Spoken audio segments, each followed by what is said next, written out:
dark cloud in Philadelphia sports right now.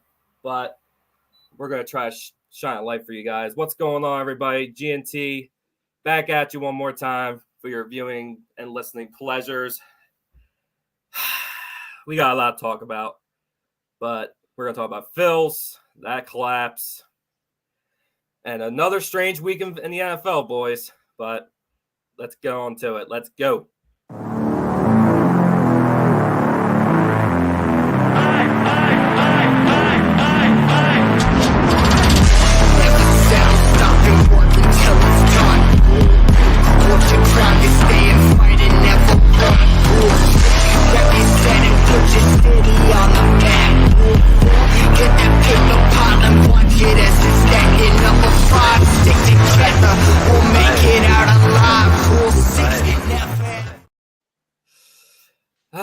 GNT again back at you.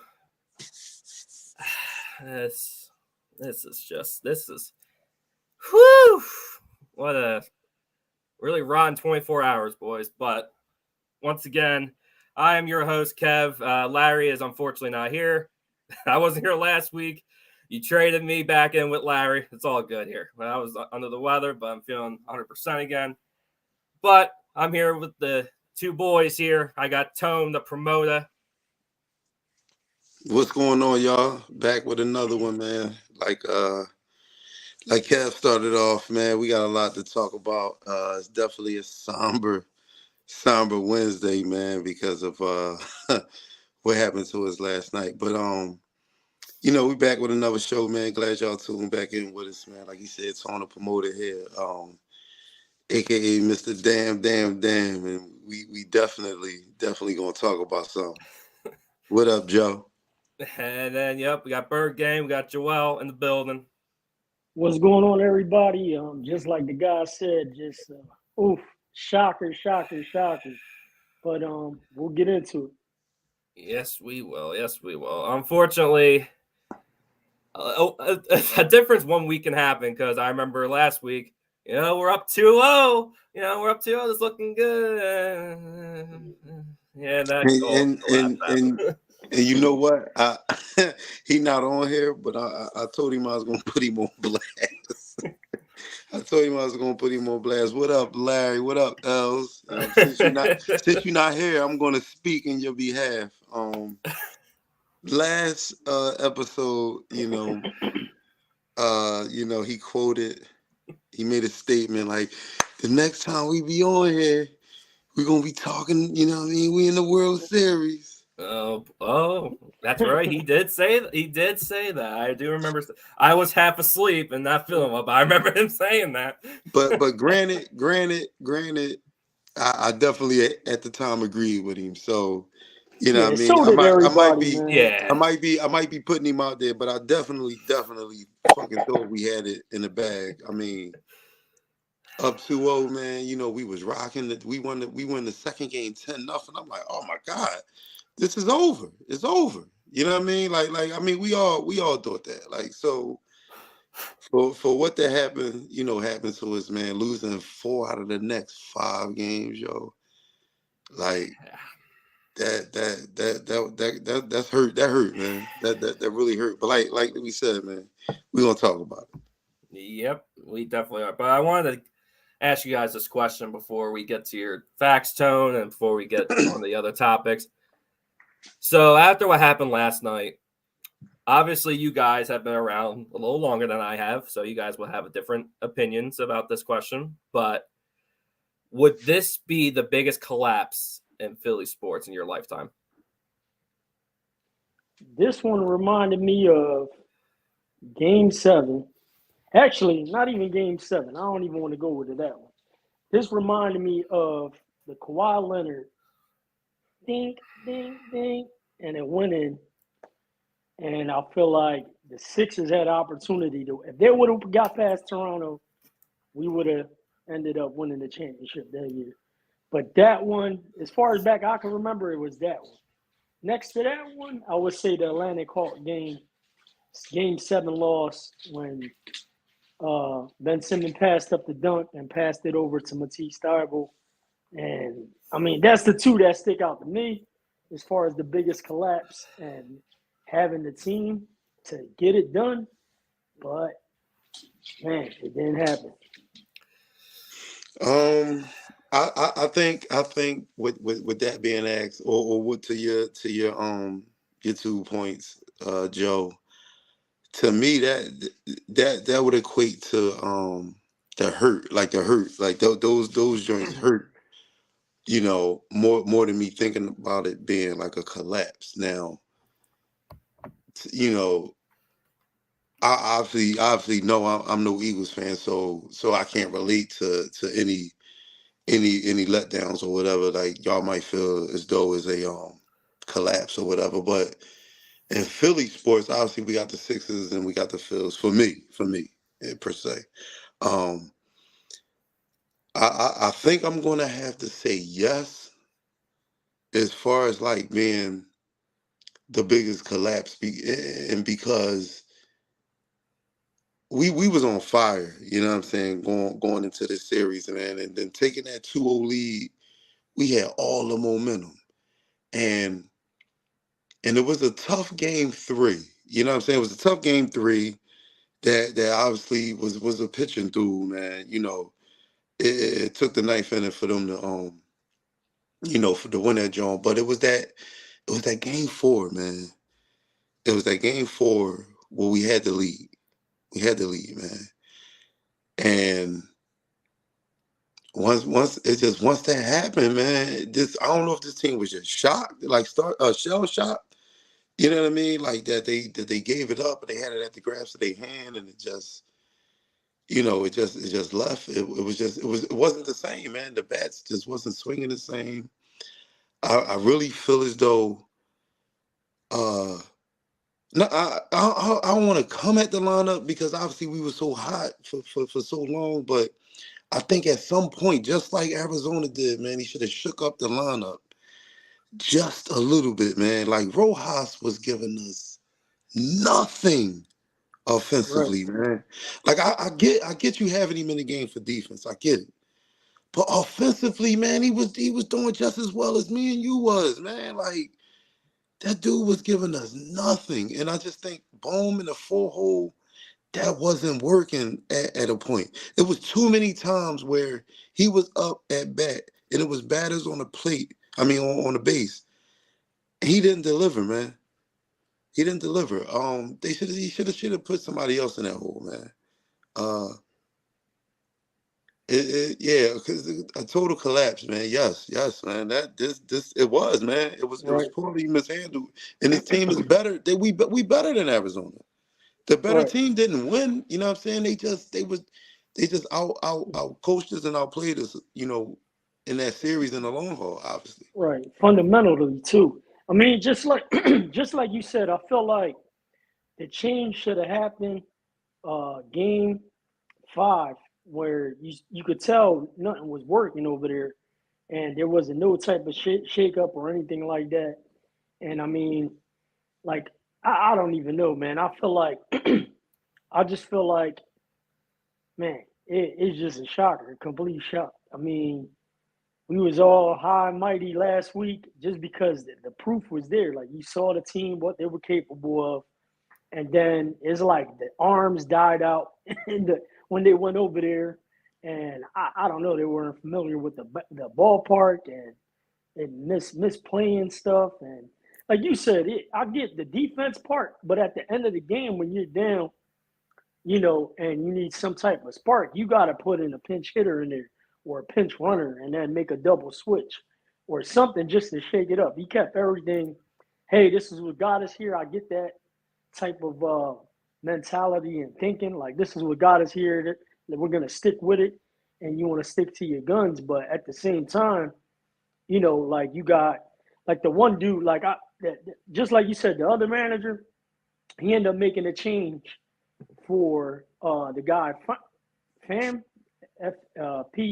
Yeah, Pham, yeah, because he was right? And struggling. then Yeah, he was yeah, he struggling, was but then he put struggling. him in. But then he And put he him in. put him in, and he hit a home run here. So it's like one of those things where, where he could have possibly moved Bohm down. Yesterday he played good, obviously, but throughout the whole series, this was the first time he showed up. And he's been in the cleanup spot. So to your point, had he got moved, 2 or 3 games ago, and moved, and then when you come home, all right, put him back in there. Now he's like, all right, I got to show out because basically the team is calling you out, or your coach is calling you out, and the same thing with Rojas. Like, he's not hitting. Yeah, I get the speed and all that stuff, but it's like, dude, like, you got, you need a pinch runner somewhere, stealing, bunting. Like, they started the game off like that yesterday. When Kyle Schwarber got on and they moved him over with the bunt, but then they stopped there. And then it's like the other team was playing their fundamentals. As soon as they got on base, they were stealing and switching things up like that. But it was a true collapse, man. I mean, it's definitely the biggest one. Like you said, it's definitely the hurt part about it as being a fan, like, how it marries up to those other two instances that I said. But man, it was bad, man. I mean, everything that was working just seemed not to work at the end. He kept doing the same thing, like if they were gonna snap out of it, and they didn't. He didn't do anything different. But I mean, complete shocker for sure. Tone, Larry chimed in and said, it was my fault. I said that they were World Series bound. Damn, I mean, like I said, man. I said I was gonna say something too, because I told you, when I talked to him, that I was gonna say something. We all thought that. Like, right. We all You know what I thought mean? He not wrong for putting that out there, man. Nah. We all thought that, man. Even everybody in America thought it. Not just everybody in Philadelphia, man. Everybody in the big spot. Every game we were the favorites. Every game too. Right. Not even the Diamondback fans knew. Like, oh yeah, this ain't gonna be close. Like they weren't even selling out their stadium. They like, man, that's a joke. Yo, what was the joke? $18 tickets. Yo, what was the joke? I went on there, man. I was like, what? If I was in Arizona, I could go to a fucking game? A playoff game for $18. A playoff game. A Phillies game at that, though, too. Like, what? I go on the joint to try to go to here. That shit said $350. I said, all right. You're telling me I could go, I'll be on the couch. Swim in their pool.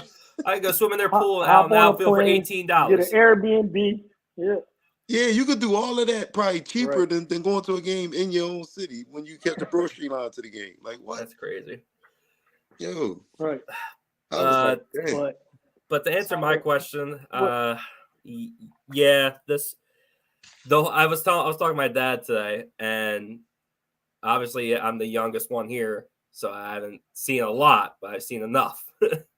But this whole year, literally 12 months. Last year they lost in the World Series. A few months later, the Eagles lost in the Super Bowl.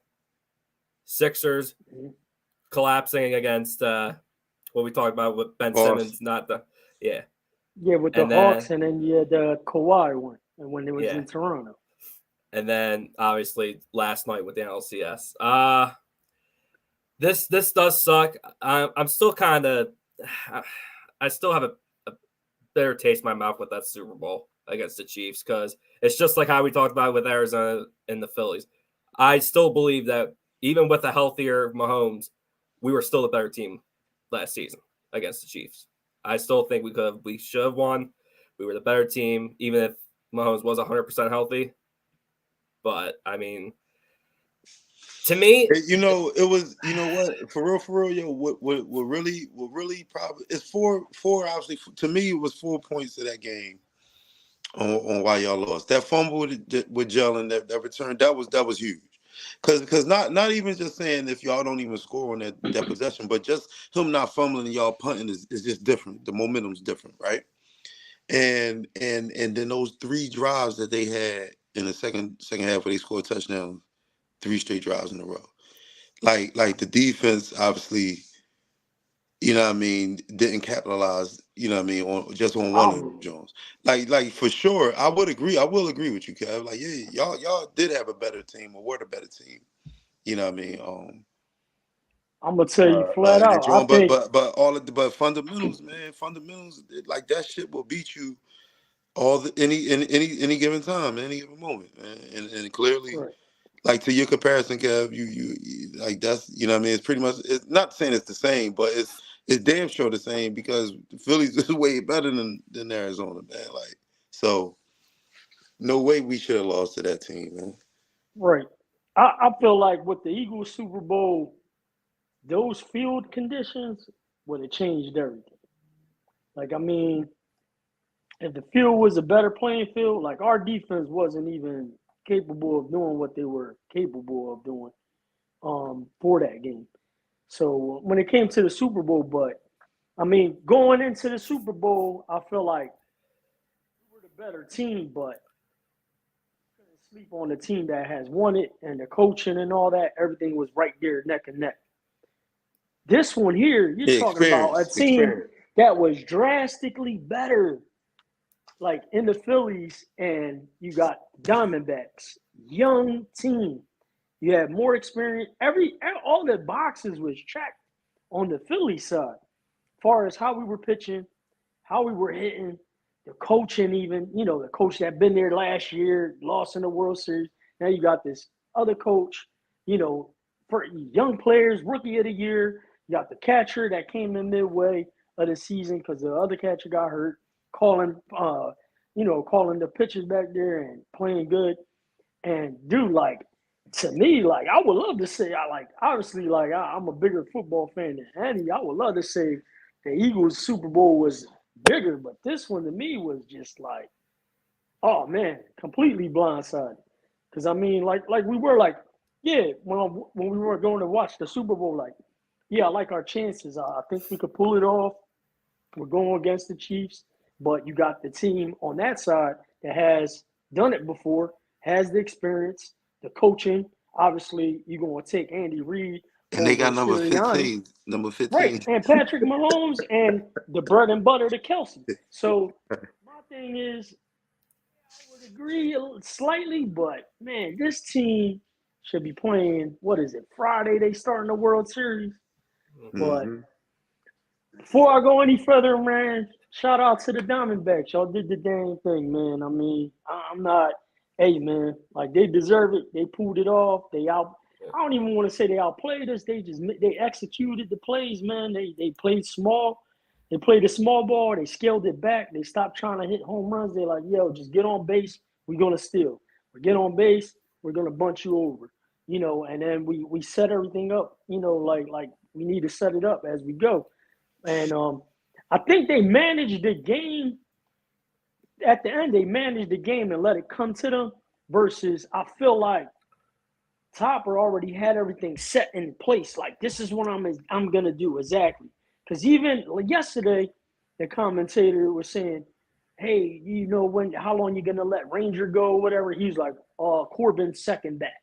Like, you already dictating what's gonna happen in your head before the game plays out. Like, you got to let the game play out. And, all right, this is the situation we're in. We're down 1, down 2, whatever. All right, somebody's on base, bunt them over. We need to get this run back, whatever it is. But I feel like he kind of like was already dictating, like already had his pitcher set up, how he was going to use them, and everything was already lined up in his head versus trying to like, all right, let me see what the matchup is or what happens. But again, shout out to the Diamondbacks, man. Shit, I'm not watching the World Series, but good luck, guys. It's watching those last two games.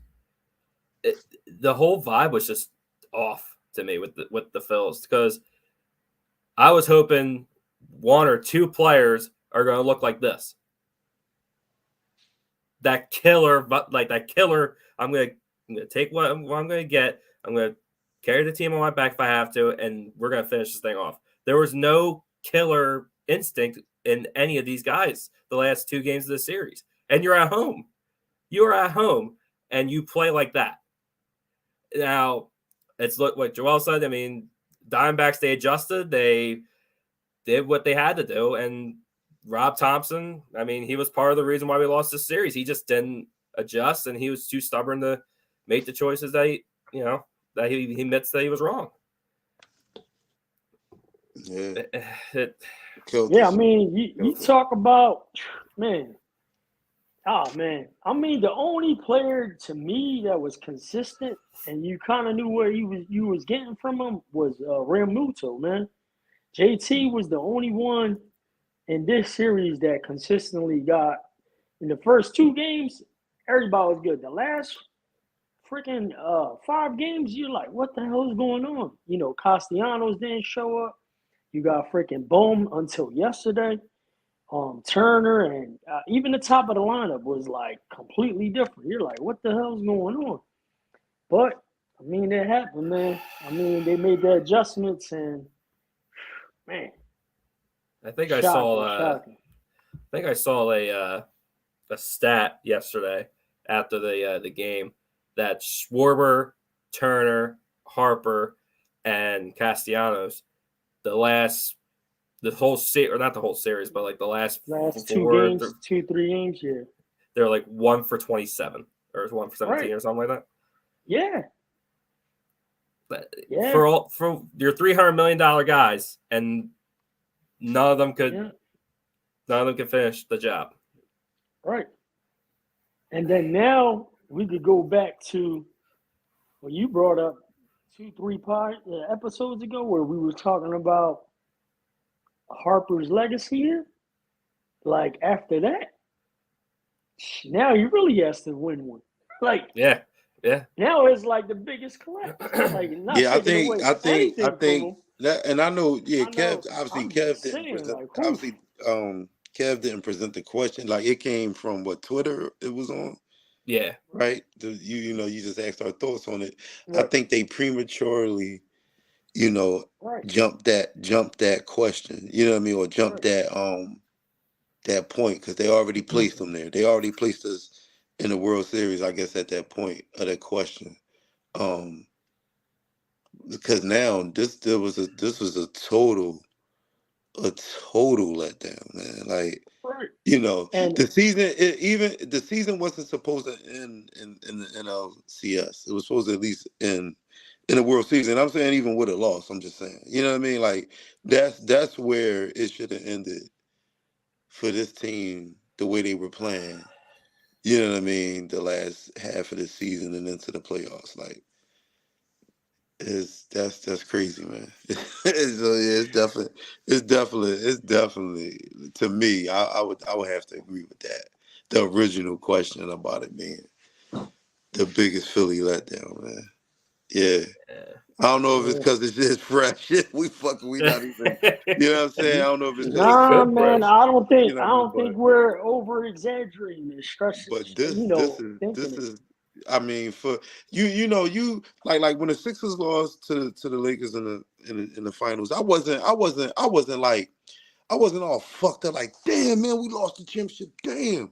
Like, we played against fucking Shaq and Kobe. Like, I mean, with just AI. So, for us to beat them, we needed a fucking miracle anyway. So, but to be that Goliath, to be that team that you like, we smacking little brothers around, and a team that's in the World Series is the only second team in the history of baseball to be in the World Series to have been outscored. That has been outscored during the regular season, man. Like, what is going on, y'all? It's what I brought up, like the last year, just the whole year. Last year, them losing the World Series to the Astros, and then February Eagles lost. Sixers lost to Boston, and then don't now get me wrong. This has been a tough stretch for you. I mean, it's definitely been a tough stretch. Yeah, it's definitely been a tough stretch, man. In Philadelphia, as far as that goes, man. Like, that's crazy, man. It's crazy, man. But Tone, before we continue, you got your facts, bro? Well, like I said, it's just all this is just going, continue what we was just talking about. And pretty much what I wanted to talk about, what I wanted to dive into is 3 reasons why I believe the Phillies blew that 3-2 lead. Obviously, that's why I'm fast forwarding, the first 5 games to the now game 6 and 7. And for my point number one is the Diamondbacks just played better, man. In game 6 and 7, they just played better. You know what I mean? Nothing more, nothing less. They just played better than the Philadelphia Phillies. And two people to mention is the pitchers, man. The boy Merle Kelly and that dude Brandon, what's his name? Brandon Fat. Yo, they were solid. They were solid, man. They came in, they did their thing, man. They they learned the hitters. You know what I mean? After them first two games, they studied us, man. And shame on the hitting coaches for, you know, not teaching us how to, or not to always just look for that long ball. Like, I think we got wrapped up into just going yard every time we step to the plate. Like they like I kept hearing when Trey Turner was up at bat and it was runners on base. They like he's aggressive on the first pitch. You know what I mean? Like when the runners on base. And they was throwing sliders that was fucking, they threw it to China and he's swinging at it. I'm like, what are you doing, man? Like, what are you looking at? Like, yo, chill, bro. Like, why you gotta swing on the first, why?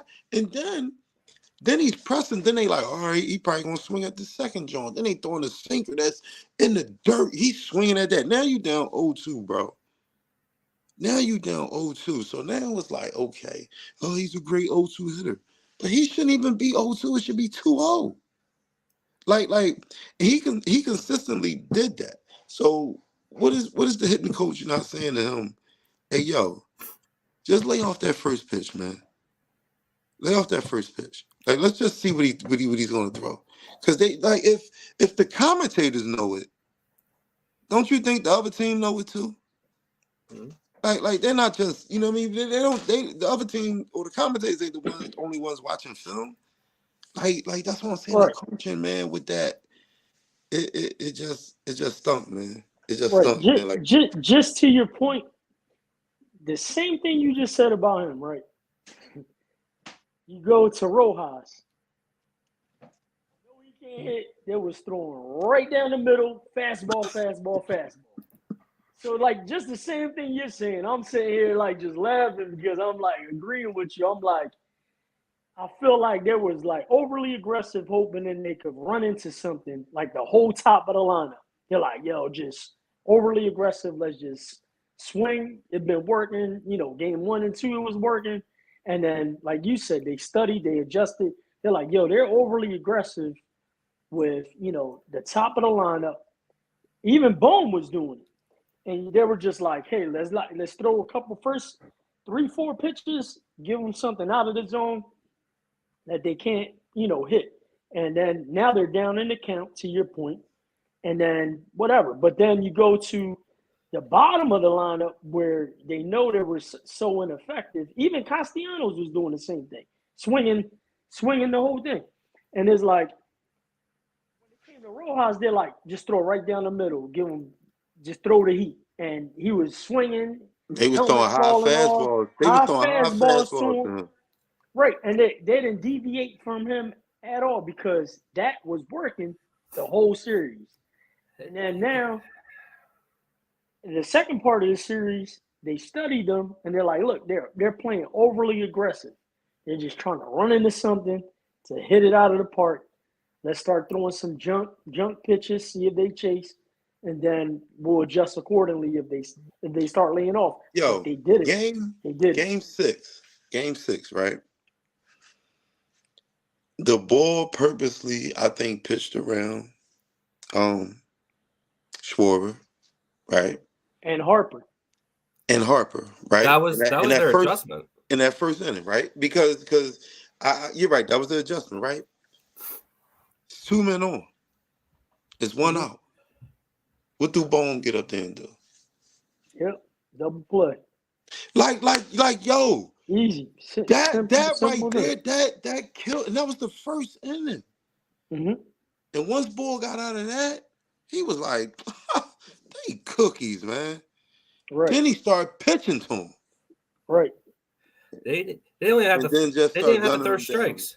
Yeah, they didn't have to throw strikes either. They would just swing wherever they want. Right. You could throw it down in the dirt. They'll think it's a fastball down Like the I plate. said, they was throwing it in the dugout and they still swing. What are y'all doing? It looked like it was coming down. That looked like that was coming down the plate, yo. That looked what the pitcher had to reach. He had to do that. That looked like you could hit it. And then you got the pitches where it's a fastball, but it's like And up they in their looking at heads, it. and they're swinging like at it. Yo, Bohm. Oh man, like I said, man, we got out coached because there's no way you don't shake this lineup up. Bohm, how many times did he take just looking at strikeouts, yo? Swing the bat, man. You're 0-2. You're about to strike out. You gotta survive, man. Yo, they were to me. I didn't get some of the pitches that they were taking were right there. Then they were swinging at the worst pitches ever. I'm like, what? I will say too. The umpires were real inconsistent in this series. They were. Yeah, but it was on both But sides. some of them Jones was some of the joints they was looking at were strikes. Right. Them Jones, I was like, yo, that was a strike. And I'm like, what are you looking at? Yeah, but that's baseball though, man. When you got two strikes, anybody will tell you. I mean, you probably not telling Harper or Schwarber. That's probably the only two that I wouldn't say, but everybody else, two strikes, shorten up on your swing. You choke on the bat a little bit and, like hit the ball the other way, like protect the plate. And, just those small adjustments. That's all those little small adjustments. And going back to the small ball, like they call it, that's what the Diamondbacks did. They said, let the game come to us. Let's do what we do. Like, you know what I mean?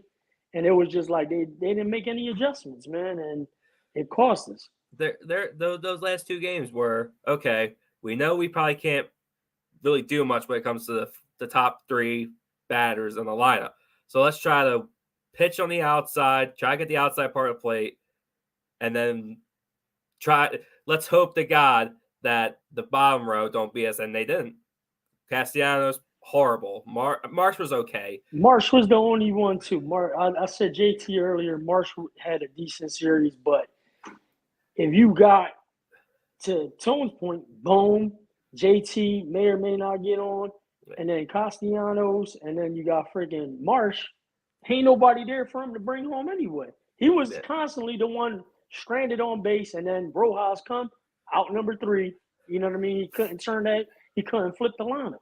Yeah. They had all the confidence. Once they got rid of Harper, they're like, all right, let's try someone else try beating us, and none of them could. And then on Arizona's side, man, the offensive stars started balling, man. Right. Marte was hot the whole time. Man, the boy Marte. Moreno, yeah. And then the bull, then the rookie bull, Corbin Carroll. Yeah, Corbin killed us yesterday by single-handedly. Yeah. He scored the run in the first inning. Little Pacquiao. Why he like Pacquiao, man? I was like, what the fuck, man? Pacquiao and Johnny Damien had a kid. That's him, Corbin. Yo, I said, why boy look Asian, but his name's Carroll? Like, what's going on, man? What's going on? But Carroll was the cat. he stepped up, man, big time, man. The boy Alex Thomas, man. They catcher, the boy Moreno. He had some huge hits, man. The dude that they kept getting in to pinch hit against us, man. Yeah.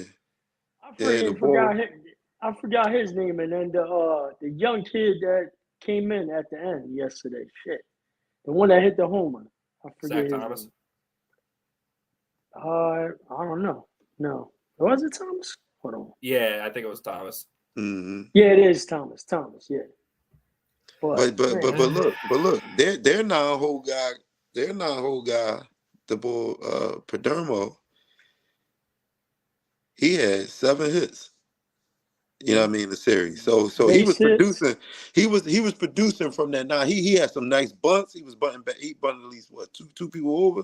Like he was producing from the non-hole. Right. Would our non-hole get us the whole series? 3 hits, man. He had 3 hits. he had 3 hits, and they probably wasn't. They probably didn't wasn't like The one effective. triple. It was the What? one What? triple with nobody on base. So not saying it didn't mean anything, but it really didn't mean anything. You know what I mean?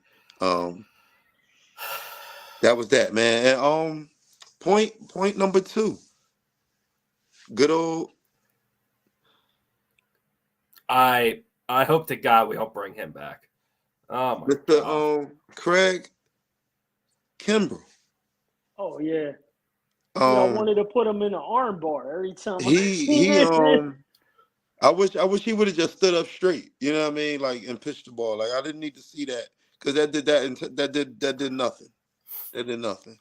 What killed me was, I think it was game 6. We're already losing. He came in the 8th, and he went 1, 2, 3. I'm like, damn, it looks easy when you're losing, because when we're leading, he looks lost out there. He looks like he's tensed.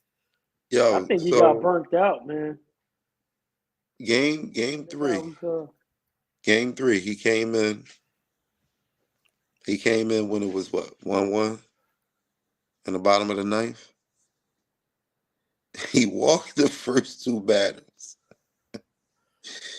and then he allowed 2 singles while recording 1 out when obviously giving up the game winning, hit. And boom, that cooked us, right?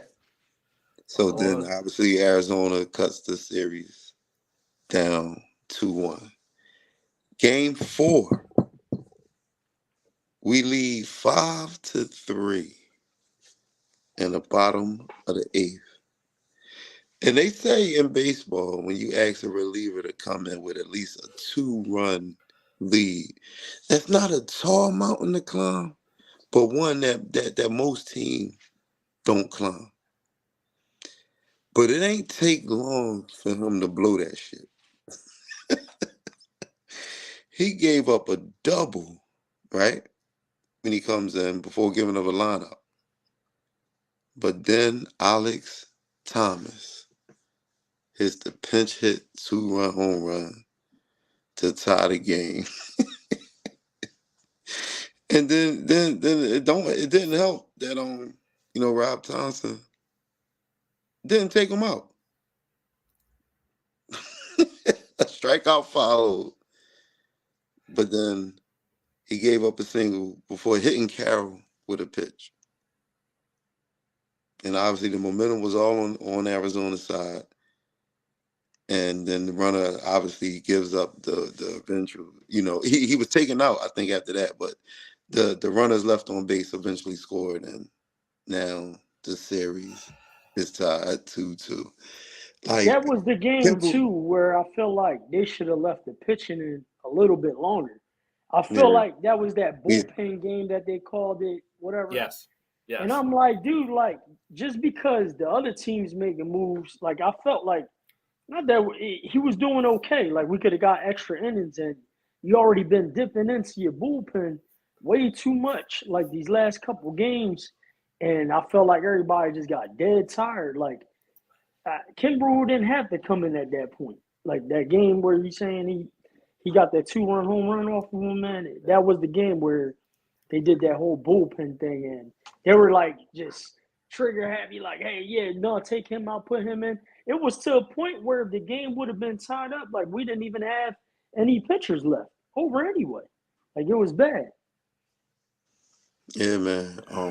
And then not to mention that in game 6, I'm not gonna say Aaron Nola happened, but Aaron Nola happened on the strength of that. Like, in the series, man, when the team see you a second time, man, they learn you, man. And just like we should have learned them. But it seems as if we didn't. And Aaron Nola is known to give up the long ball at times. And the shit just got contagious, man, when he threw the first joint, man. Then for him to follow right the fuck back up. That momentum, man, they just grabbed it, man. They just grabbed it. And that leads me into my last, point about it. Is that we just stopped hitting, man. We just stopped hitting the baseball, man. And obviously hitting the baseball, not even just saying hitting the baseball for the long ball. We just stopped hitting the baseball, man. We wasn't getting anything. And if we did, it just went sour. It didn't go anywhere. Like, the last 2 games. It just didn't go nothing. No, Schwarber leads off, after we gave what? After was it when did we only score 1 run? Didn't Schwarber lead off with a double one inning, and he didn't, nobody moved him. He just didn't score. That was the 8th inning. Like I'm like, all right, bet. I'm like, yeah, that was, matter of fact, that was when we was even still down 3-2 at the time. You know what I mean? Before they scored the 4th run. You know what I mean? Schwarber leads off with a double. I'm like, all right, bet. Like, let's go. Yeah, you thought that would be the, And everybody I'm woke like, up. what's going on, man? But I do gotta give credit. I gotta give credit to the Diamondback pitchers, man.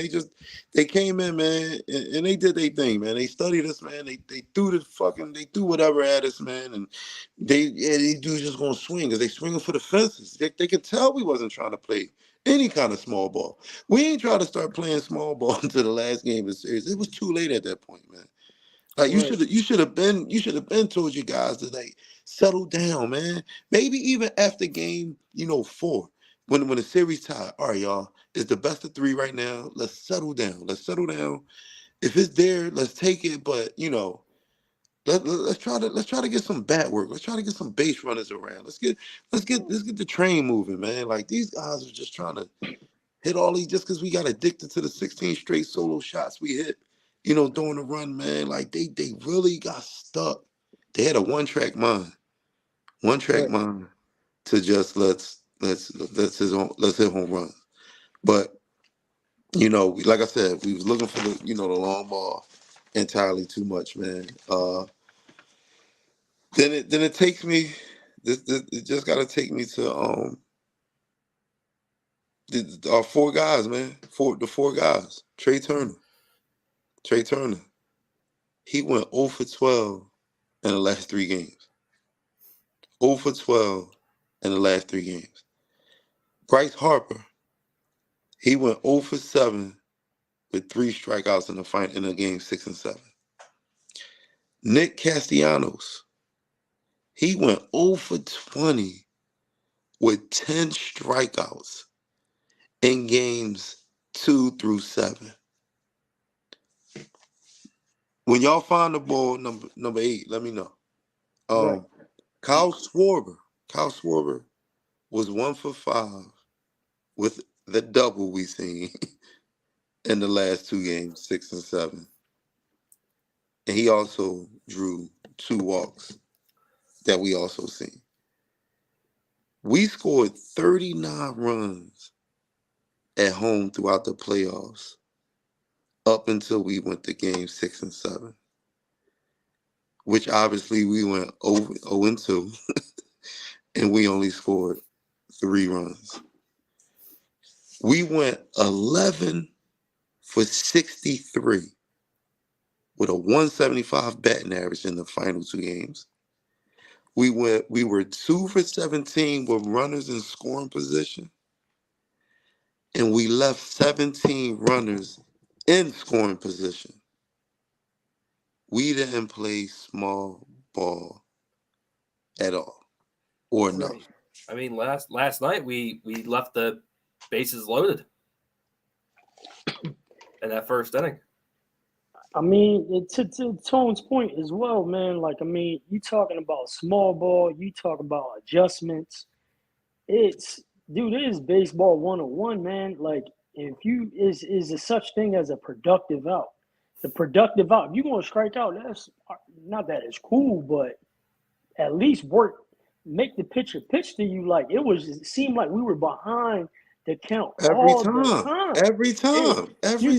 You rarely had, all right, 3-1. Now you got the pitcher working, foul a couple off, working the count. Now you getting some pitches on these guys' arms and stuff like that. And that just that simple adjustment would have got these pitchers, a little bit more exhausted.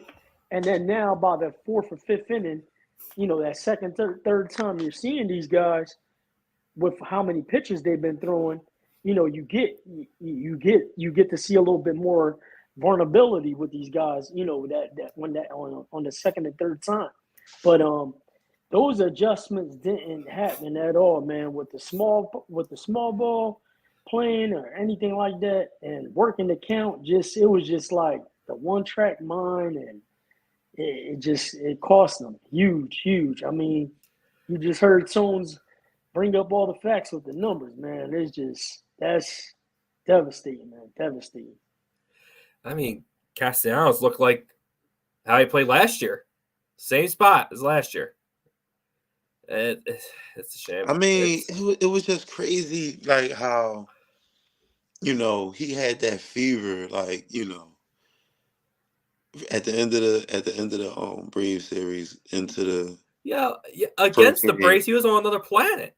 That dude and then he come back to earth. So he came back, and then he never thought to go back. Like he just plummeted. And what was it? What, like, nobody talked to him? Like, dog, what? It was not just him. It was everybody. I mean, after that Braves series, that I feel like they're like, all right, we got the Braves. He was pressing entirely too much.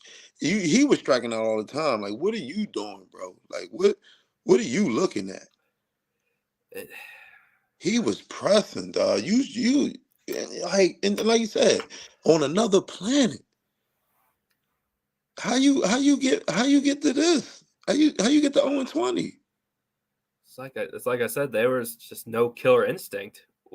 After game 4 or 5, they just didn't adjust. They just looked like they were just tired.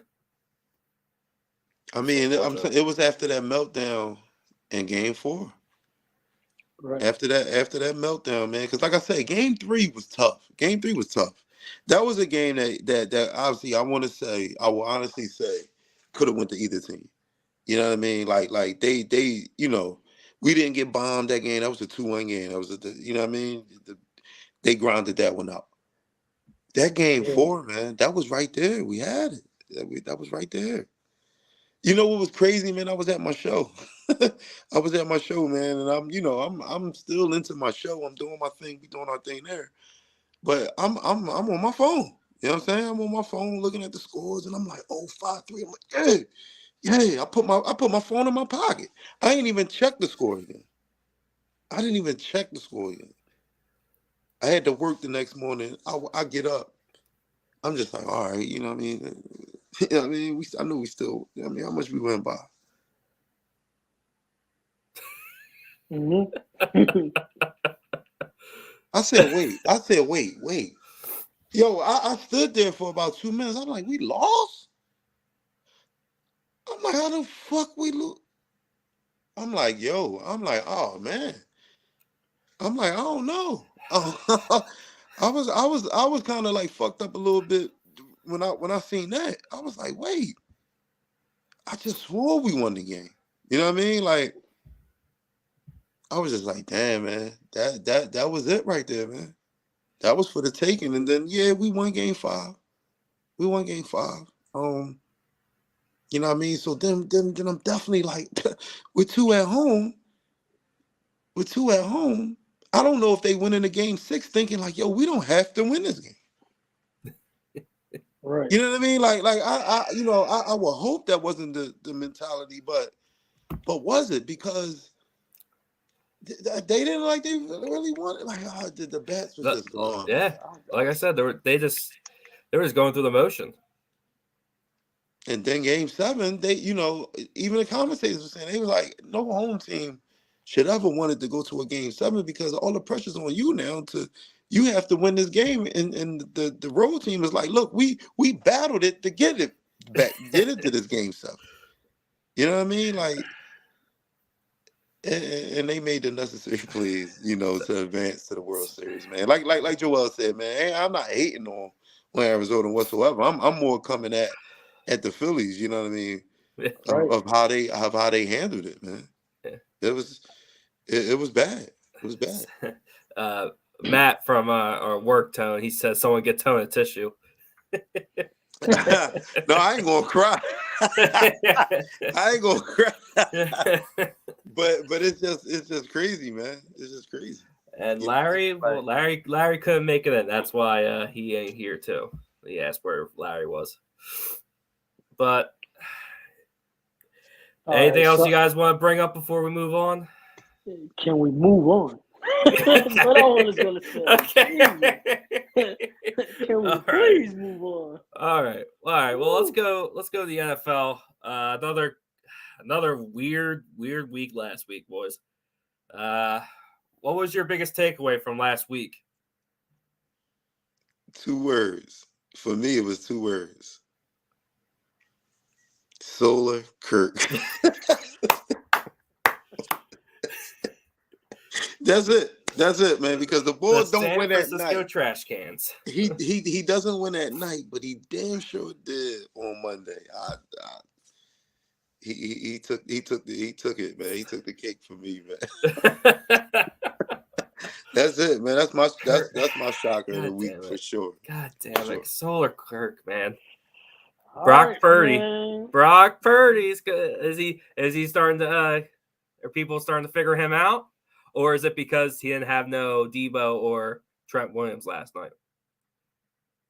I mean, like I've heard a lot of analysts say, man, you could have put, you could have put anybody in that system, and they would have looked, as good, if not better.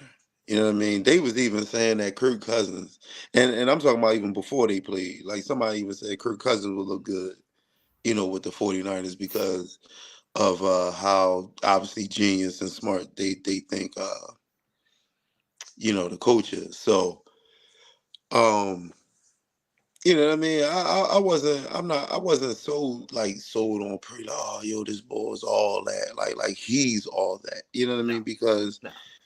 what I mean, we know talent. Like I'm talking about as far as all that where he can go, on a team. Not saying that they don't have much. I wouldn't expect them to, win or whatever, but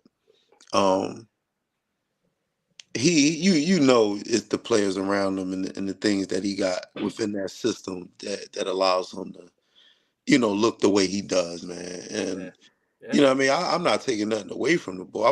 He's an NFL quarterback, man. He's a starter on the NFL team, and to be in that position, man, I would love to be that guy. Shit, not being, as being a top person in the league and you on a good team, but. Mhm. Hey, if it's about them getting exposed or them catching up to the league, catching up to him, man, maybe. But that's I ain't gonna say the system's breaking down, but yeah, when you don't have your top lineman and one of your key weapons, and the other team game plan on one person, you know what I'm saying? Not to beat them. They made him play, and nobody has yet made him play. You know what I mean? Well, Cleveland did because they obviously had the number one, defense in the league. So when you make him play, it looked like you could rattle him a little bit. So there's some kinks in his arm. You know what I mean? I will say too that there was a stat that I found out since Kyle Shanahan's been the head coach. If the Niners are behind 5 points or more, they're 0-27. At some point in the game, if they get down by If 5 by or more, halftime, if they're down 5 points or more, they're 0-27 with Kyle So Shanahan. by halftime, that's a good live bet. He doesn't have even a good history as far as keeping leads anyway, right? Wasn't he the coach of Atlanta when they lost? Yeah. No. Quinn was the coach, right? Yeah, he was. He was the offense coordinator for Atlanta. He was the coordinator though. He was the coordinator there, Mhm. right? Yeah. So they said that Mr. Purdy's going to be out on Sunday with concussion. Right. Oh yeah. Yeah, we just found out today. So who they back on? Sam Darnold. And who they Andy Dufresne. Andy Who they play? Dufresne. That's who that is. Oh, they play Cincinnati, right? Yeah, we're talking more about that one in a bit, but I Andy mean, Dufresne from Shawshank Redemption. Just look at the quarterbacks they had throughout the years, though. Since pretty much Kyle Shanahan's been the head coach, mean, you had Garoppolo, you had Purdy, you had Trey Lance a little bit. Yo, and guess what happened to all them quarterbacks? They all got fucked up. They all got hurt. They all had serviceable quarterbacks. Yeah, Not they had like serviceable, but they elite got messed up. quarterbacks. They got some messed up injuries too. Like Yeah. Alex, was Alex Smith there with him? No, I think it was already gone by then. Yeah, But still, like it's they. Granted, Garoppolo took them to the Super Bowl, but they didn't win it. So they've all had serviceable, average quarterbacks at best. So I mean, but you know what though? For real, Lance ain't really ever take him nowhere because he didn't really play. Then he only like play like how many games did he play for them? I don't. It wasn't that many. Because I remember the 1 year, didn't he get hurt like the second year? That's when he like broke his foot. He did say he was out for the year. Yeah, and then did he? But the year prior to that, he did play some games the year prior to that, right? I think so. Because I don't know. I don't really know. Do he got much? Do he got much tape? How many games did that dude play, yo? Are you looking at my biggest shocker was, well, not even a shocker, but Detroit came back in reality. Yeah. Baltimore. Well, back to reality. They got smacked. They got punched in the lip and they hid behind the table the entire time. Trey Lance has played 9 games. 9. All right. So he played 7. How many did he play the most like in one season? Like was it 7 or what? Because I thought he got hurt early in the season when he had broke his foot. It was his first year, 2021. He played 6 games. And then the next year he played 3, 2. I guess. 2. Oh, so all right. That was when he broke his leg. Right, and you said he played 9 games. Where's the 9th game at? He said he played one at Dallas. He said he played 1. Would we put him on a special teams? What the fuck? He took a snap? I don't know. He must have been out there. But he must have been out there. So wait, I guess if you play 1 snap, I guess you played the game. No, I got the career stats here for him. He played 2021. He did 57% completion, 600 yards, 5 touchdowns, and 2 interceptions. 97.3 QBR rating, and then you got the second 2022. He only played, well, I don't know how many games exactly, but he only had 194 yards and no touchdowns and 1 interception. So 55 QBR. But there's no makeup on him, man. Yeah. I mean, I don't know. I think it was just more hype because of where he went at in the draft. Right, in school. Honestly, doesn't mean shit. Like, a lot of people be thinking, like, oh, he's top 10, you got to play him, he's this and that.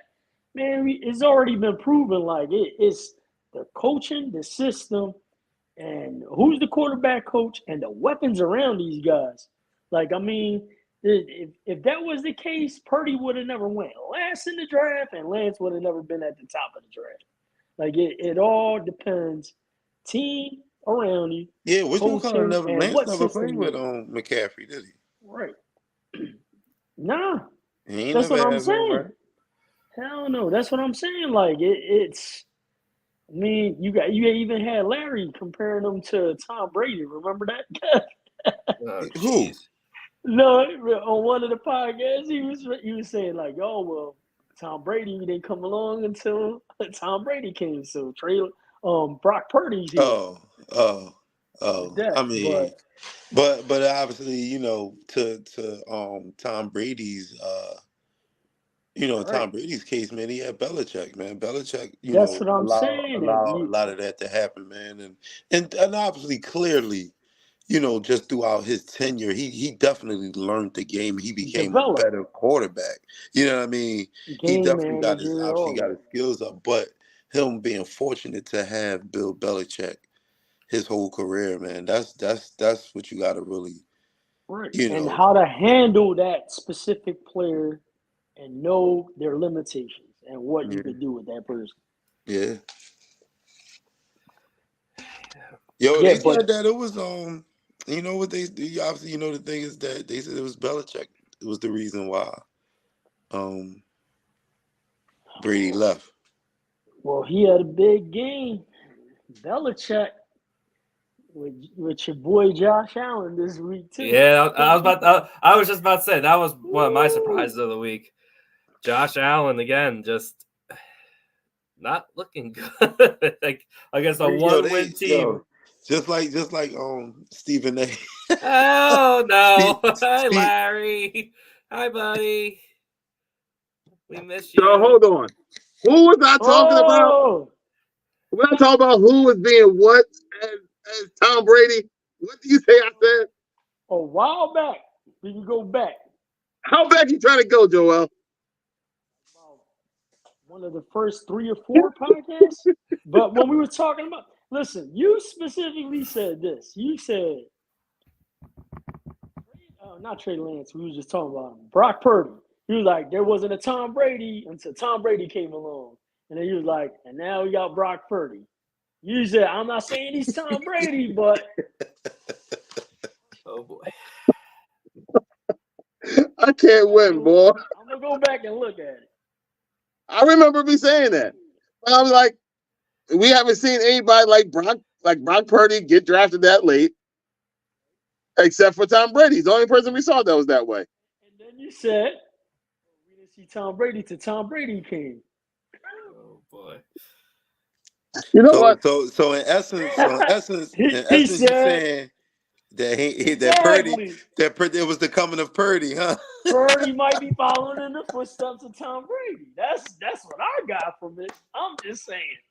Oh, say it, hey, So, Larry. Is that what you meant, Larry? Is that what you meant? No. I said you have to see what he's going to be because we can't trash the man because look at what Tom Brady did. Okay. I so, don't Larry, think how's work going, Larry? How's work going for you? I've been Work is waiting for just you on fine. Frankfurt and Cotman for the last 2 days. Yo. Oh my god. Yo, I heard y'all going off. My condolences. My condolences. Y'all was going off. Like, my condolences. I feel bad. I'm surprised Matt hasn't texted and going, why is Larry on his phone not working? He was right next to me when he asked y'all where I was. Don't worry about it. I'm sorry. Don't want to cut the conversation. Please continue. Okay. So yeah, Buffalo Bills. Yay! Yay, Josh Allen. Now, let me ask you guys this. Do you think Josh Allen gets away with a lot of bad games than most quarterbacks do? Because I feel like he does. Who you're not asking me that question, are you? That's why Yeah, so- Stephon Diggs gets crazy on the sideline. Right. Man. And he really That's he why gonna he's so real life beat frustrated. Bo up. Yeah, because he's a And it's a double standard because, like, yo, if Stephon Diggs was playing like that and had those mess ups and those miscues and doing crazy stuff that freaking Allen does, like, they would have put him on the bench. But since it's Allen, they're giving him a long leash. Like, yeah, all right, he's our franchise quarterback, all that stuff, man. But it's problems in Buffalo, and I'm loving it. Yo, Tone was going crazy about like a month ago. Yeah, he did it on here. He did it on here. Yeah, it was like, yo, like he better be getting all the smoke that he deserved for how bad he's been playing. Mhm. And yeah, I mean, he deserved every bit of those, those negative comments. I don't care what nobody say. He don't get no leash. Nah, man, but he don't. I mean, they grind him up, but he shouldn't get like the praise he get because he'll perform at a high level one week, and then the next week come out and look terrible. Like even against the Giants, he didn't play good. Oh, You know what I'm saying? He didn't play good against the Giants last week. So Oh, I think. Word. We getting a lot of noise. Yo, what you, He's what, got the Yeah, mute tissue that box for tone.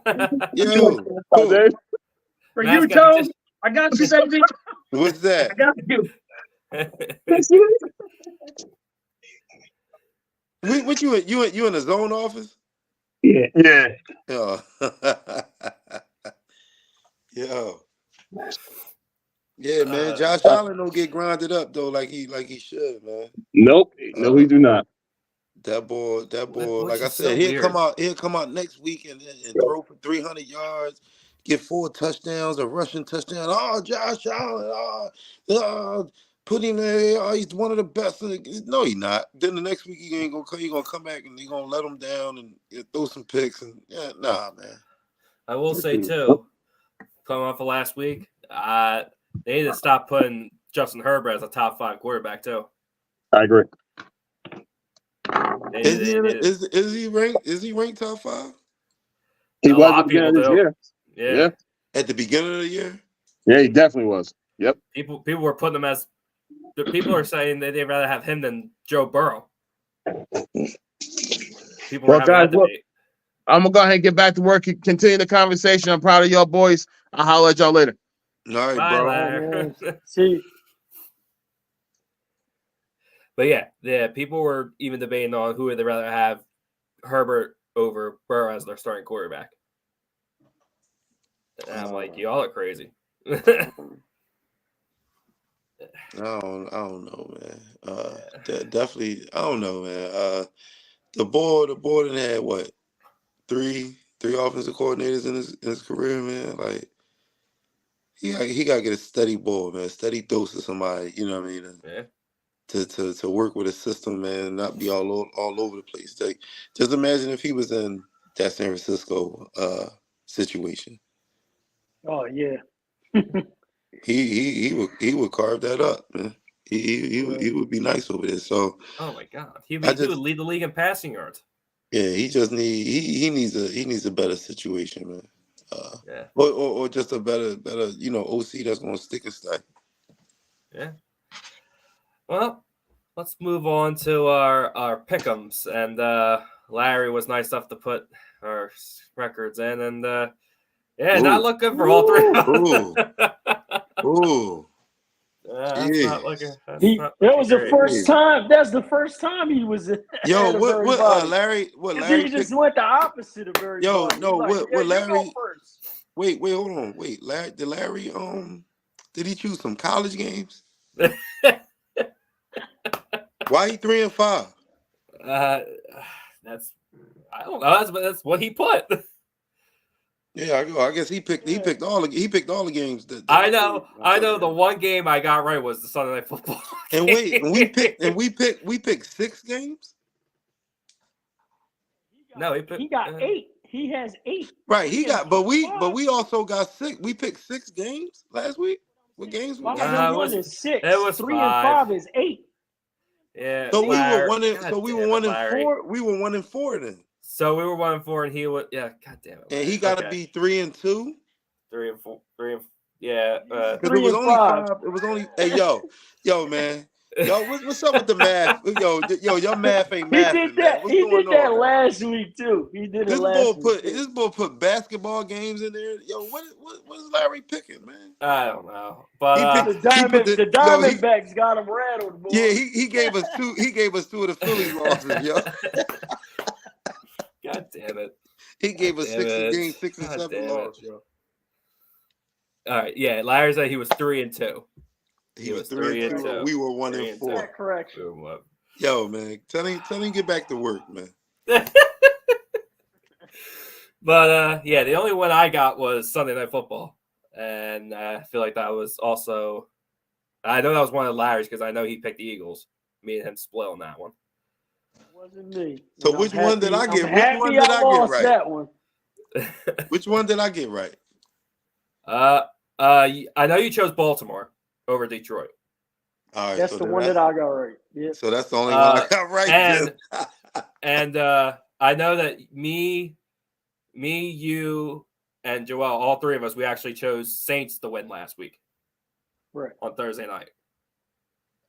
And then we all lost on Monday Night Football because we all thought the Niners were going to kick the crap out of the Vikings. All right, this week, jeez. man. Dang. Yeah. Okay. Well, Thursday Night Football, Tampa Bay Buccaneers travel to Buffalo. So Buffalo is 9-point favorites. Hold on, wait. Who's playing again? Who he said? Tampa Bay travels to Buffalo. Yo, Take on the Baker. Bills. Watch Baker Mayfield beat. He gonna beat Josh Allen. Oh my God, man. Bills are 9-point favorites. Yeah, I'm not taking gonna waste Buffalo. anyone's. Yeah, I'm taking Buffalo as well. Yeah, I gotta take Buffalo, and I am gonna take Buffalo. But Yeah. I would say this: put it on record. I would not be surprised if they lose. I would not be surprised. Dude, that'll be. Oh man, it'll get shit. It wouldn't even be. It wouldn't be. It would just be. He wins what we thought he wins. You know what I mean? Like, Larry has Buffalo as well, so we all pick Buffalo. Right. Next game, it's a 1:00 game. I thought this would be a 4:25 game, but it's actually a 1:00 game. The Rams travel to Jerry World, take on Dallas. Dallas is 6.5-point favorites. Ooh, I like us with the points too. Puka and Cup. Ooh.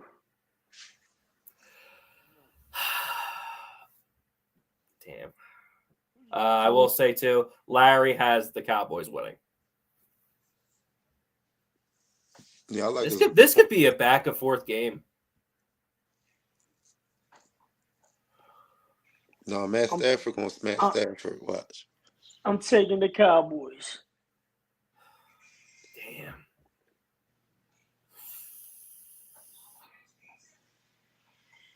Rams haven't looked very good. Running Dallas back can't come up. situation. Dallas coming off of their bye. Give me the Rams in a close game. I'm gonna be different. So, do I want to guess where you're going? Huh? What? Do I want to guess where you're gonna go in that game? I already said it. I said it twice. Okay. Give me the. I said I like us with the points. Okay. All right. Next game. Bengals travel to San Fran. As of right now, San Fran's 3.5-point favorites, even with Brock Purdy not playing. Give me Cincinnati. I'm taking the Bengals. Give me Cincy. Cincy gonna beat them. Without the ball playing, Sam Darnold gonna Sam Darnold. Larry said, "Don't like Jesus versus Cowboys." I do. Yeah. I like the Cowboys. Yup. I like the Cowboys versus Jesus. I would not be surprised if San Fran pulls this one. I would not be surprised. You wouldn't be surprised if who? If San Fran pulls out a win on this one, because they are home. They are home. So you taking San Fran? Hold up, that game's at 4:25. Yes. Okay. They should swap that with the Sunday night game, but whatever. Well, who played Sunday night? Well, we'll get to that in a second. Damn it. Larry chose Bengals as well.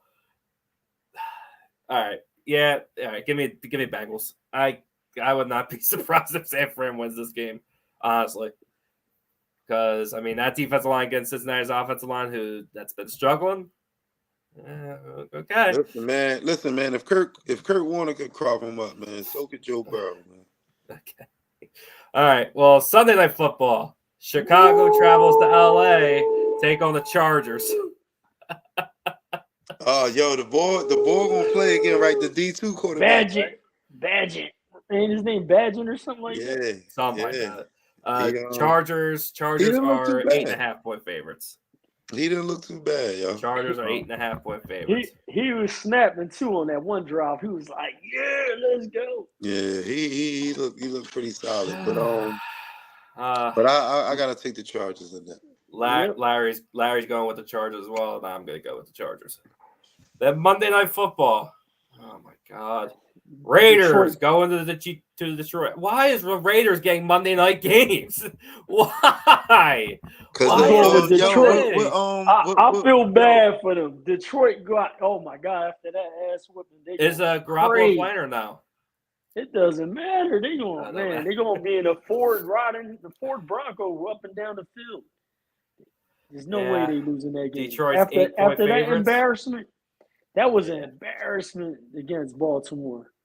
Yeah, they got They need a bounce back. yeah, they got their heart took from them. For What? sure. They were the cowardly lions from the Wizard of Oz, man. That was crazy, man. Yeah. Yeah, man. They got it. They ain't show up, man. They ain't show up at all. But like you said, they got to bounce back. I like Detroit. I like Detroit as well, man, because they got to bounce back. They just got to bounce back and show that 4-2 record is out of fluke. Well, 5-2. What are they? 5-2. 5-2. Yes. 5-2. 5-2. If the playoffs start right now, they'd be the second seed. Right. So they got to show that they not the fluke. Yeah, Larry's going with the Lions as well. I will go with the Lions too. So that's pretty easy. I still I agree with Tone what he said a few episodes ago, where they should flex games no matter what week it is. Because my God, those are bad. Yeah, I think it's more so the travel though. Like you got people buying tickets and the travel. You got expecting to go to a 1:00 game, they flex it to 8. That's a huge difference, man. Yeah. What if your flight don't come in? Yeah, like or time, you schedule to leave or something like that. Like yeah, it's a lot of. I would love for them to happen. do it, but you would be expecting. I mean, even people that work there in these facilities, you know what I mean? Like, hey, you're not working at 1 now, you're working at 8. Now you got to get everybody staffed up. I think that's probably like the issue, but Right. I don't know. That's just me thinking on a lower scale. They got a whole friggin' NFL. But I mean, obviously, theoretically, thinking about it, you're right. Like, say if you knew it was a night game, right, and you scheduled to go to a night game 2 months in advance, and let's just say you want to fly in on the day of the game, but you know what I mean, but you flying in, your flight don't get there until 1:00. But they flex it to a 1:00 game. You gonna miss the fucking game.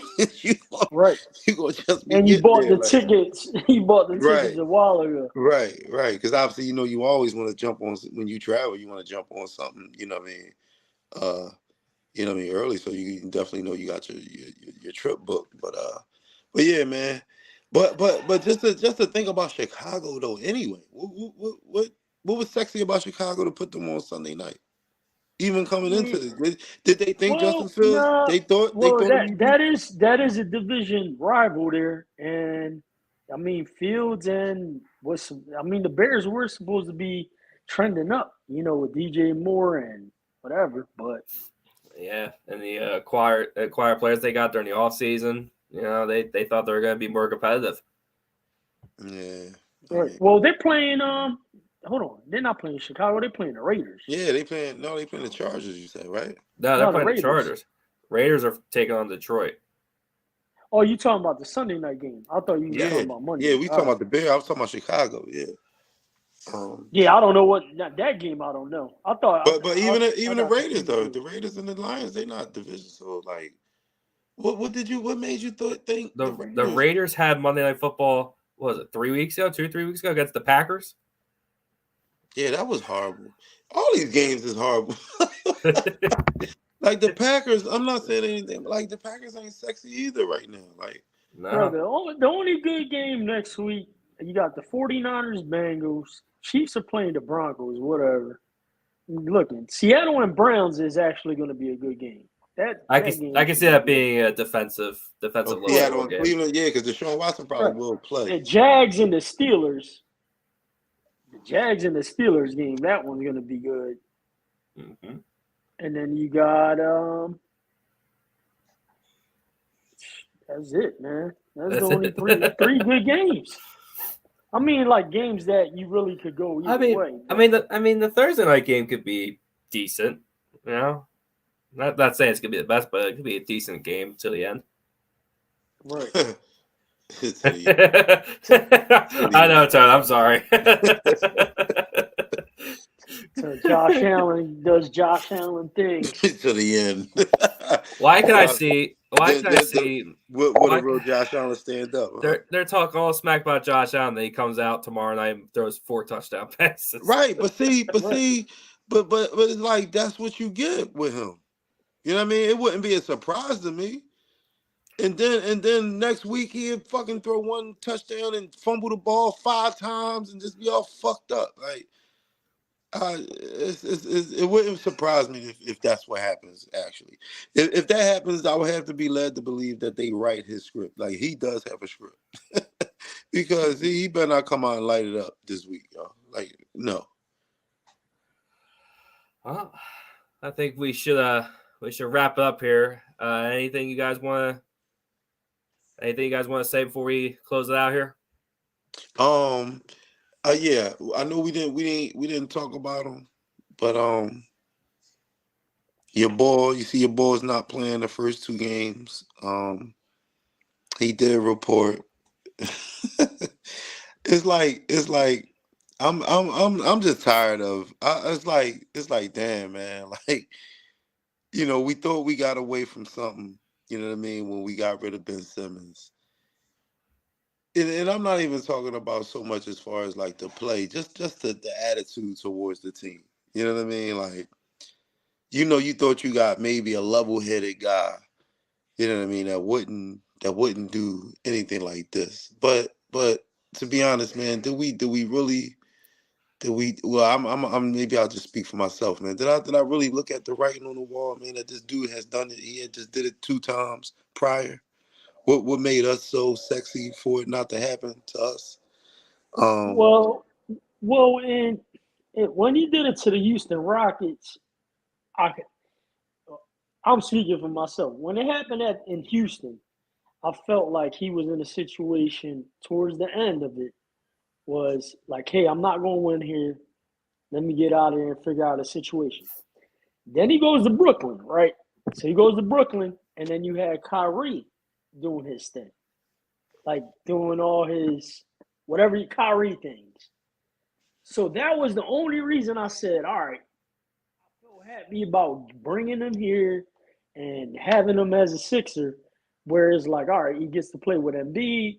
Embiid's not doing Kyrie things. We actually got a team around him. And then you had the whole that was the only reason why I felt like every time he moved. But now I think teams are figuring everything out with him, like it's him. Because of the fact that, all right, you probably had the benefit of doubt leaving Houston. Then you had a little situation that was a little bit out of your control in Brooklyn with Kyrie and him not being able doing whatever he was doing. And then he comes to Philly. They closed out the year okay when he got traded here. They had a decent season last year. And then for whatever reason, is really a whole behind the scenes issue that now is affecting the team. So, but you forget that the first year when he got traded to Brooklyn, right, everybody was the fuck hurt. It wasn't it wasn't the COVID. The COVID issue wasn't, what I mean, that factor. Right. Like, none of them was healthy. Like, none of them was on the court together. So that first year was a wash for them because they wasn't healthy. Now, obviously, yeah, COVID happens and not even so much the Kyrie thing happens, but he was like, fuck it, man, y'all not forcing me to get that shit. So obviously with the mandate and the rules, he couldn't play. But that's what I'm saying. Like, you could see a star like him going there thinking it was going to be Kyrie, him, and Durant. And he's like, man, I came here to play with you guys. You're not even playing. I get you doing whatever you want to do. And, you standing on what you stand on. But, like, I ain't signed up for this. If I would have known that, I would have figured out something else. So when ain't nobody know COVID was going to happen. No, I'm saying with Kyrie, like how he handled the whole situation, it was affecting Harden. So what I was saying about it is more so like that was like the what I got from it is like, hey, like this ain't what I signed up for, And granted, like you said, the first part was all the injuries, but I just feel like when it was, to me, it was like satisfying 2 people, moving Ben there and moving him here, and it worked out for both sides at the time. Fast forward until now is a whole different situation, stemming out from things that happen behind the scenes that, quite frankly, it ain't nothing to do with the team or the team that he's on or anything on the floor is more so these contract negotiations and these handshake deals or what was said behind closed doors or what was not said. You know what I mean? But I don't know, man. This is a weird thing. Like, they just need to figure that shit out. Like ASAP, This man, could because it's possibly annoying be as his shit. last year in the league, yo. Period. Because what, like, if he obviously if we do trade him and he's playing on a 1 year deal, he's playing on the the deal that he has this year. Who and how much does the team offer him, and how much is he going to sign a Russell Wilson? I mean Russell Westbrook deal? I don't Ain't know, nobody man. gonna offer you the bag no more, especially with them not knowing whether you gonna want to be there or not. Your track history is shot. And then, like you said, to your point, you come to a situation in Philly. You want to go to a team where the situation ain't better. Like you ain't got a better shot of reaching maybe the Eastern Conference Finals than you do reaching the Western Conference Finals by going to the Clippers. So that right there leads me to believe this dude don't want to win. Right. He's just trying to go to a better situation for his lifestyle. He ain't Yeah, caring like, but about winning. you can't monopolize that as the player. You be a general owner, be a manager. You know what I mean? Somebody where you can dictate that, but obviously not with yourself, with other people. You can't dictate that, with yourself by, I want to play here and I want to play there. Right. He would have been better off justifying I want to go play with the Lakers. The Clippers? Like, dude, like, no. Nah. I I just don't want to know know. why there though. What the fuck? Like, why do you want to go there? Because he don't want to be the fucking second guy in command, I guess. I don't know, man. But yeah, that's what I had, man. Aside of what we talked about, man. That boy, the boy that it's not gonna be there. Like I said, the first 2 games of the season, they said I guess he's looking to rejoin them when we come back home. So I guess we'll see, man. I just hope this James Harden saga ends soon. Whether he's going to just rock out and be a part of the joint, but like I don't know, is the damage done?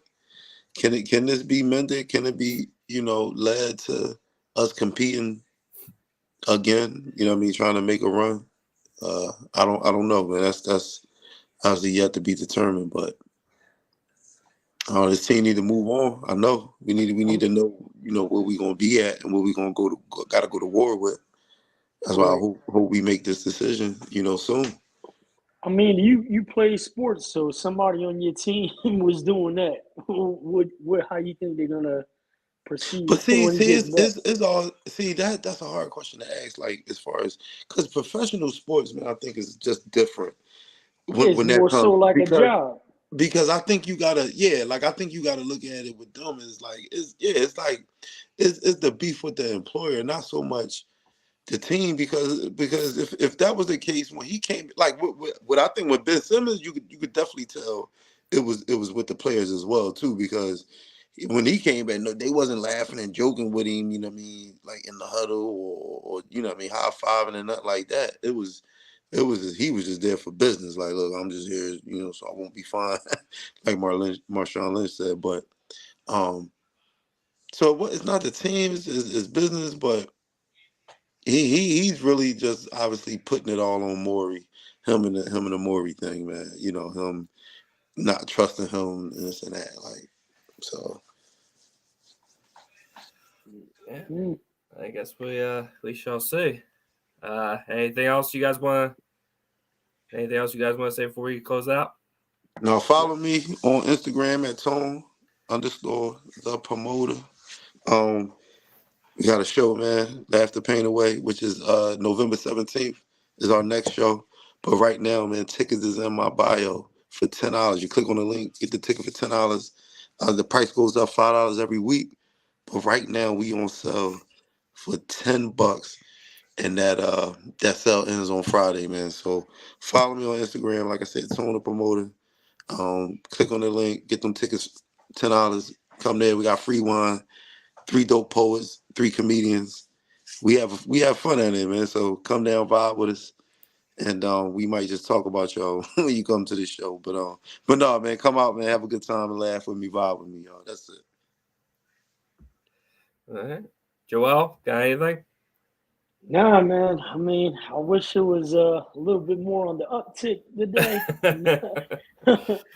I mean, it was a little brutal talking about the Phils and the collapse, but in sports it happens. I mean, again, shout out to the Arizona Diamondbacks, and I won't be watching the World Series, but good luck, guys, and just tune in. Thanks for the support, and until next time, hopefully we talking about some good explosive stuff instead of these bad topics today. But other than that, let's go. Yeah, well, we got basketball here, hockey's here, and then you got the football going on. We got the Birds, baby, 6-1. 6-1. So let's just move on and try to leave the bad taste in our mouth. But God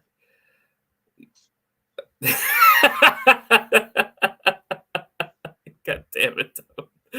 All right. You said it, not me. There you go. There you go. You ready? There. You gonna say, "God damn it, Tony"? I didn't say it. It was the silent, and all I see was this. I was just making sure you press All right, the button. I got you. I got you. Don't you press the button? But man, it's always overall, I mean, I feel like every episode we gotta have the pause button, man. And no matter what. Yeah, that'll stay active. Yep. But like we said, appreciate everyone listening, watching. We appreciate everybody. GNT Sports Talk. We're out of here. We'll see you guys next week.